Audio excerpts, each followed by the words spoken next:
आज की वीडियो में हम बात करने वाले हैं सुरक्षा डायग्नोस्टिक्स के आईपीओ के बारे में। यह आईपीओ 29 नवंबर से 3 दिसंबर तक ओपन रहने वाला है अप्लाई करने के लिए।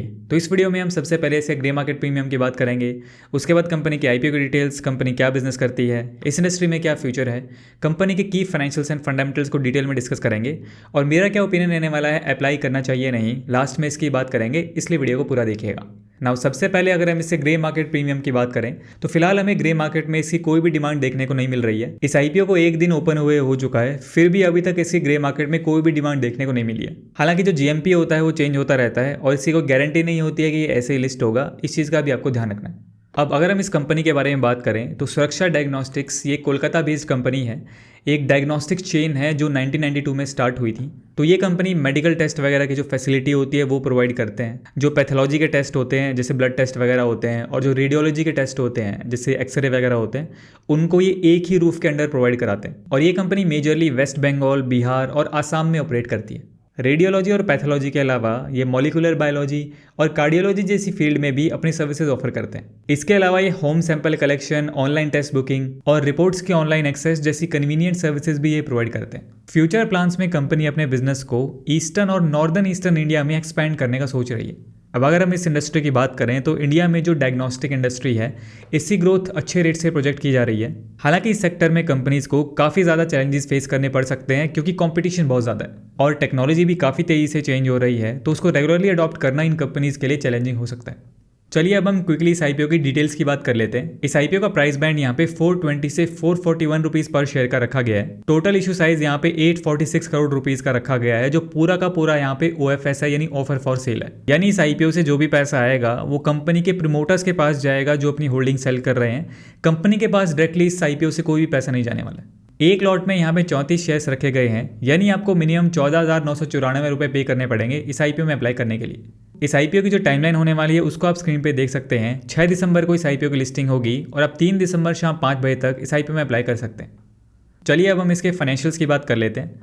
सबसे पहले अगर हम इसके एसेट्स की बात करें तो एसेट्स हमें यहाँ पे इसके ठीक दिखाई दे रहे हैं। साल दर साल थोड़ी बहुत ग्रोथ भी हमें इसके एसेट्स में देखने को मिल रही है। FY24 में इसके एसेट्स थी यहाँ पे 300 करोड़ के आसपास। रेवेन्यू की बात करें तो रेवेन्यू कंपनी का फाइनेंशियल 22 में था 225 करोड़ के आसपास, फिर वो FY23 में घट के हो गए यहाँ पे 193 करोड़ के आसपास और FY24 में फिर से वो यहाँ पे 222 करोड़ के आसपास हुआ है। यानी फाइनेंशियल 22 से 24 तक यहाँ पे कोई फर्क नहीं आया, हालांकि थोड़ा बहुत रेवेन्यू कम ही हुआ है। इसके बाद प्रॉफिट आफ्टर टैक्स की बात करें तो कंपनी यहाँ पे लास्ट 3 ईयर्स में प्रॉफिटेबल है। FY22 में कंपनी का प्रॉफिट था यहाँ पे 21 करोड़ के आसपास, FY23 में वो कम होके हो गए यहाँ पे 6 करोड़ और FY24 में फिर से वो बढ़ के हो गए यहाँ पे 23 करोड़ के आसपास। तो प्रॉफिट आफ्टर टैक्स में भी रेवेन्यू की तरह FY22 से FY24 तक कोई खास ग्रोथ हमें यहाँ पे देखने को नहीं मिल रही है। इसके बाद नेटवर्थ की बात करें तो वो ठीक देखने को मिल रही है। Reserve and surplus are okay. Total borrowing की बात करें तो कंपनी पे यहाँ पे बोरोइंग भी है, हालांकि कंपनी की जो बोरोइंग है FY22 से FY24 तक यहाँ पे काफ़ी हद तक कम हुई है। साल दर साल कंपनी ने अपनी बोरोइंग्स को यहाँ पे कम किया है। कंपनी का जो डेट टू इक्विटी रेशियो है वो यहाँ पे 0.2 के आसपास है, यानी बहुत ज़्यादा कंपनी के ऊपर डेट नहीं है। 0.5 से कम है तो डेट टू इक्विटी रेशियो इनका अच्छा है। उसके बाद अगर हम इसके फंडामेंटल्स की बात करें तो कंपनी की ROE, ROC एंड RONW यहाँ पे 15% के आसपास हैं, तो यहाँ पे ठीक है। अब अगर हम इसके PE रेशियो यानी प्राइस टू अर्निंग रेशियो की बात करें तो वो है यहाँ पे 100 के आसपास, और हम इसके PE रेशियो को इसकी पीयर ग्रुप की कंपनी से कंपेयर करते हैं तो इसका PE रेशियो यहाँ पे सबसे हाई निकल के आता है। तो मेरे अकॉर्डिंग इसकी वैल्यूएशन यहाँ पे हाई की गई है और ज़्यादा बेटर वैल्यूएशन इसकी यहाँ पे की जा सकती थी। चलिए अब हम कंक्लूजन की बात करते हैं कि इस IPO में अप्लाई करना चाहिए नहीं। मैं अपना ओपिनियन शेयर कर देता हूँ, बट आपको कोई भी डिसीजन अपने अकॉर्डिंग अपना एनालिसिस करके लेना है। तो लिस्टिंग गेन के पॉइंट ऑफ व्यू से बात करते हैं। सबसे पहला हमारा पैरामीटर आता है इसका GMP।